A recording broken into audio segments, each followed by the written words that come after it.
had someone really, really appropriate on the bench. He's not talking about trains, as far as I know, but he is covering the thing every conference is missing. Well, this conference might be missing it so far, at least. A little bit of AI.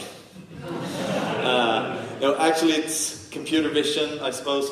A little bit of NX, a lot of nerves. Welcome to the stage, Alvise, Susmel.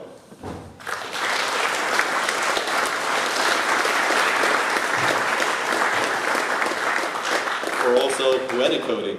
Oh yeah. Hello. Is it possible to turn on the light so I can take a picture for a later demo at the end of the talk? Fantastic. So, yeah. Smile. Cool.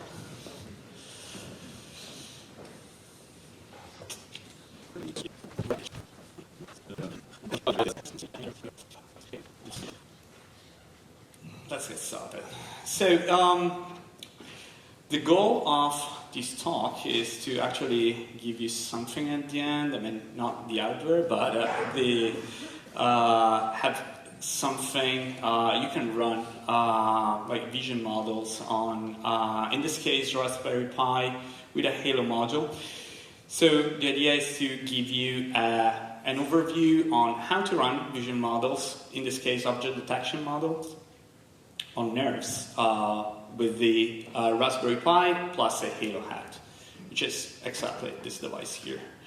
So obviously it's not just about object detection. There are many vision models, and you can run almost all these models on this device here.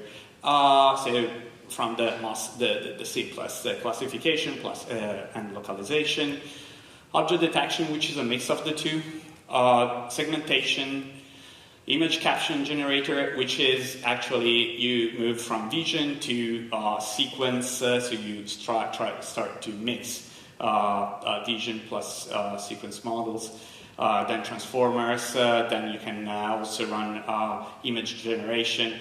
But we are going to focus on this model mostly because the idea is to have a model and then you can apply this to all the other models.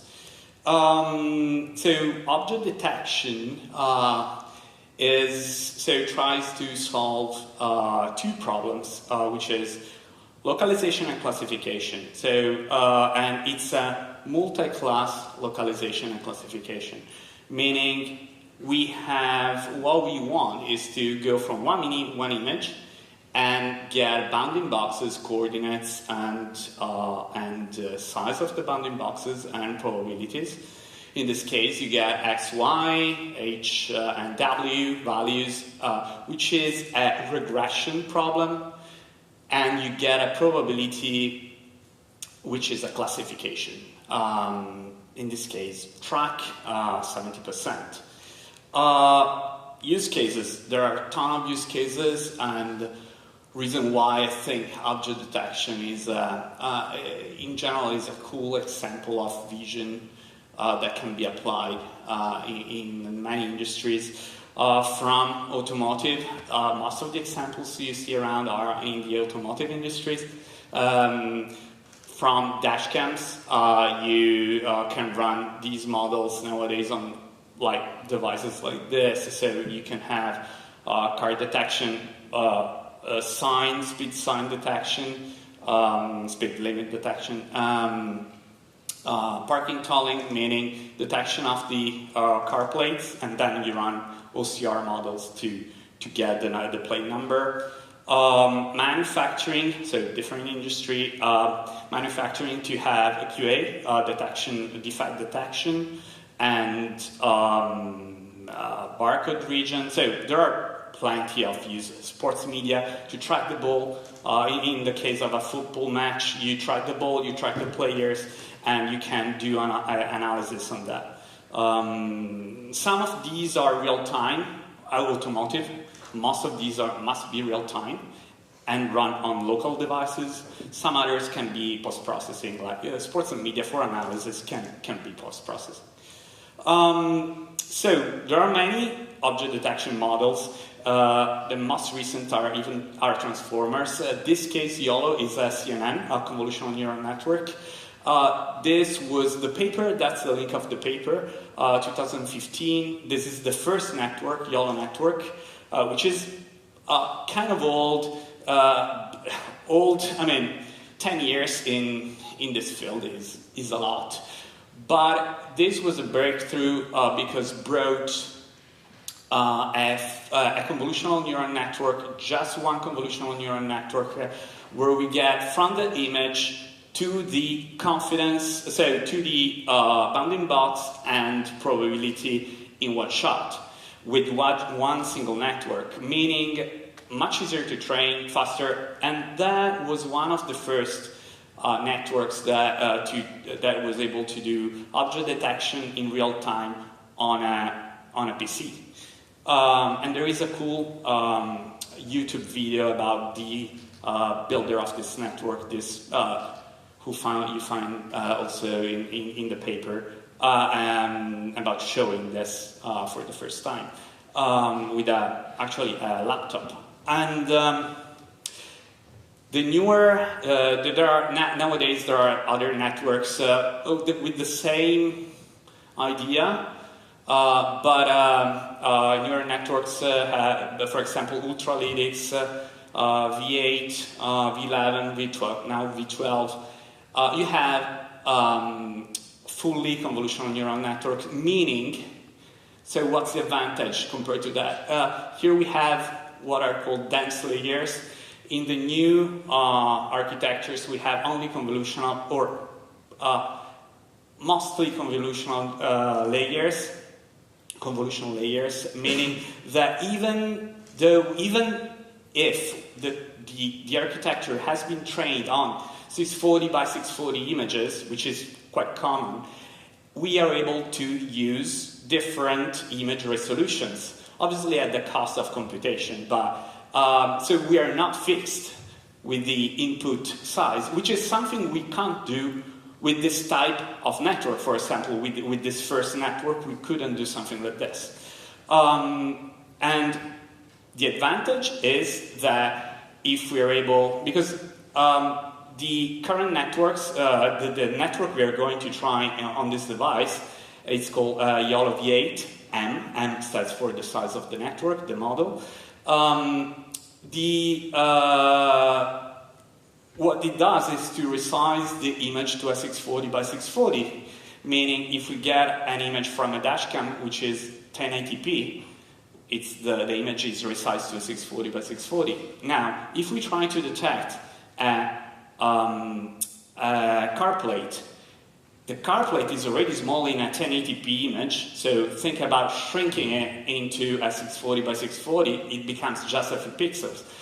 So these models, they already, even in this condition, they can detect those pixels, so that plate, because they understand the surrounding condition, that there is a car, but for these small inputs, sometimes we need bigger resolutions, meaning to detect small things, sometimes it's useful to input a larger image into a model that has been trained for with smaller images. I could talk for hours about architectures, so better to jump into something practical. If you're interested about architectures, we can chat about later. So about support into the in the Elixir and Nerves ecosystem. So this is my library, and my initial idea was to make YOLO in general object detection, but I wanted to support YOLO models plug and play. And most of the inference is done with Artex. Artex is a library which is a NIF to ORT, and ORT is it's a ONNX runtime. Basically, when you have your models not just vision, but in general. You can build with PyTorch, Keras, or other frameworks. Well, Axon, and then you have to export these models in some way. So with PyTorch, you have a PyTorch file. With Ultralytics YOLO, for example, the Ultralytics object detection models, you can export these models to PyTorch or ONNX. ONNX is a standard, and you can run, once you have your ONNX file, you can run these models on different devices, because you use the ONNX runtime, and then you load the model. This library, the YOLO library, uses this ORT runtime, ONNX runtime, and we get for free CUDA acceleration, TensorRT, CoreML, and so the library is mostly it's an implementation of pre-processing and post-processing part of the pipeline. So there is a load of the model, then we load the image, then we pre-process the image, then there is the inference. So loading and inference is done with ORT and ORTEX and all that part. Then the library with an X, what it does is all the pre-processing and post-processing. Post-processing means filtering the result and understand what is a detection above certain thresholds. So the thing is, this library doesn't work on nerves. Why? Because the ONNX, we need a different format. ONNX doesn't work. We need to convert it and compile it to what is called HEF. And this HEF is the Hailo format. And compiling to this format is a pain. I saw it I tried it many times, it's doable, but it's a pain. And hopefully, there is this repo I'm going to show in a second, where you can find official vision models that have been compiled to this format. So how to run this? These models on nerves with this library? Since we can't use ONNX, we need to use this, which is an if, and we can basically it's an if to get our input, our tensors, our inputs, and run inference using this hardware here, and then get the results back in Elixir, and results in this case means detection. And this is, so if you clone this repo, which is what we are going to do in a second in the demo, this is a firmware. This is a nerves firmware that you can build it and flash it, and it should run right away. Obviously, you need Raspberry Pi 5 plus a Hailo module. So before going into the hardware part, these are, just to show you, okay, so this is the repo. I have a slide with all the links at the end, but this is the repo where you find all the many models that have been compiled for this hardware. There are many modules, 8, 8L, 15. Mine is 8L. And we have object detection, for example, segmentation, and if you go here, I don't know if works. So in this case, all these models, and usually these models are trained on the Coco dataset, which is this dataset here. It's around 300,000 images, all labeled, and they are all around these 80 object categories. this dataset is not only around the object detection. You can train segmentation models, classification models. So here's the list, in this case, object detection, and what we're going to use is this YOLO V8M. So here you see these. This is the input. This is the number of parameters. We have 26 million parameters. And this is the performance. 50, we are able to run this model. It starts to become a big model. 50 frames per second with this 640 by 640.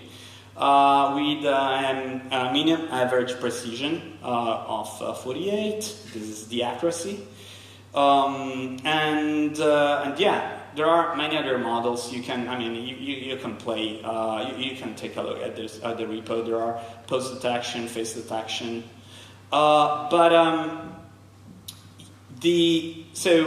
If we want, actually, just a second about the hardware first, just to give you an idea on the pricing. I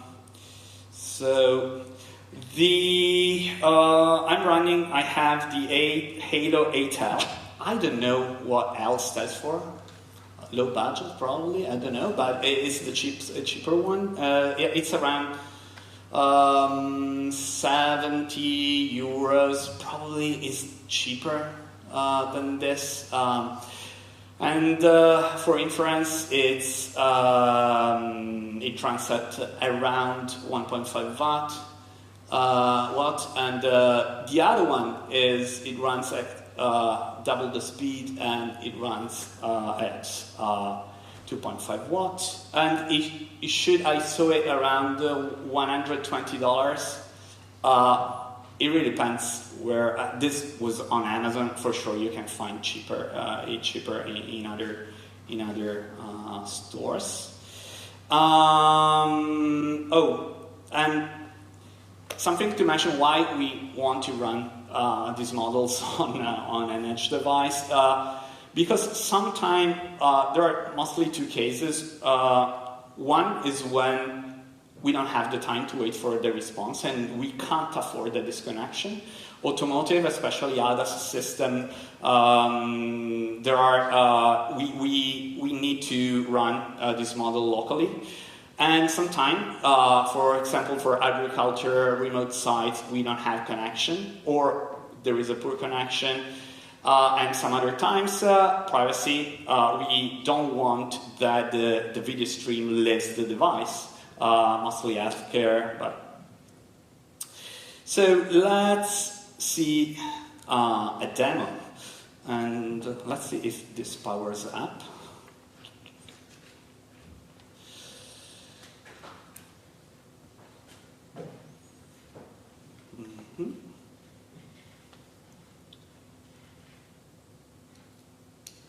I always like the risk of, okay, yeah, this is what I was saying. I always like the risk of a live demo, and doesn't work. Yes, no, it works. So let's wait the boot, and in the meanwhile, I show you the repo that we are going. I obviously already cloned and flashed the firmware, let me show you. So this is the repo. So the two developers are Vittoria Bitton and Paolo Valente, who created this NIF. And it's more than a NIF, just a NIF. And if you want to test it on your device, on your Raspberry Pi is the only. Right now, I think it's the only one supported. Just clone it. Remember to export these environment variables. Get the dependencies. Okay, 3 minutes. And you get you build the firmware, and that's pretty much it. The library downloads automatically the downloads automatically the model, and so you will find the model inside. So I think I will go quite fast now. Well, so let's connect to the here. There should be Raspberry Pi. Yeah, this one. Okay. Come on. Yeah. So we start EPMD, we start the node. So I can connect in this way using Livebook. So here to connect to our node, I'll just use this hostname. And just gonna configure attach a node. Here it is. My cookie is the cookie. Okay, we're connected. So let's load the. So we load. Is it readable? Yeah. Let's load the model. Usually this is the slowest part. And then I'm going to just copy and paste this without commenting because we don't have the time. But this is basically to resize and pad the image and loads also the classes. This model outputs 80 classes, so it's able to detect 80 classes, common classes. So this is an image. I'm going to use this because we don't have the time to, I don't have the time to upload the other image. So let's resize this image, which is it's not 640 by 640. And you see, we need this padding with this grayscale. This is the pre-processing part. Then what we do is to create the tensor, the input tensor. Oh, by the way, you will find this, all this code in the Livebook I've uploaded. You will see the link in the final slide. And that's it. So we run, this is the input tensor, and we run the inference. Here, this is the parser, basically how we want to parse the output. And these are, you see, car, person, how to show this result with this code I've just prepared for this demo. Actually, you can find this code also in the Livebook inside the repo, the Annex Hailo repo. And perfect. We need to pre-process. Yeah, here, this one. Perfect. Okay, so we pre-process, post-process the thing, detected object. Perfect. I think, I think I YOLO draw. Here it is. Yeah, I need this. This is the code that I needed. And let's see. Basically, it's the code to convert those results to an image like this, where we can see confidence. So it's able to get the person, cars, truck. Oh, wow. I will upload, so let's go back to the slide. Here in the slides, there are some other things about compiling your custom data, so building your custom data, custom model based on your data, and also to compile it for the Hailo. You will find everything, these slides and Livebook on this asset here, on this repo here, Vision Assets. There are some other cool Livebooks for this on the NX Hailo, and obviously NX Hailo is the firmware where you find the NIF that makes this work. And yeah, I will upload also probably a video tutorial on how how to compile some models for the Hailo. And that's it.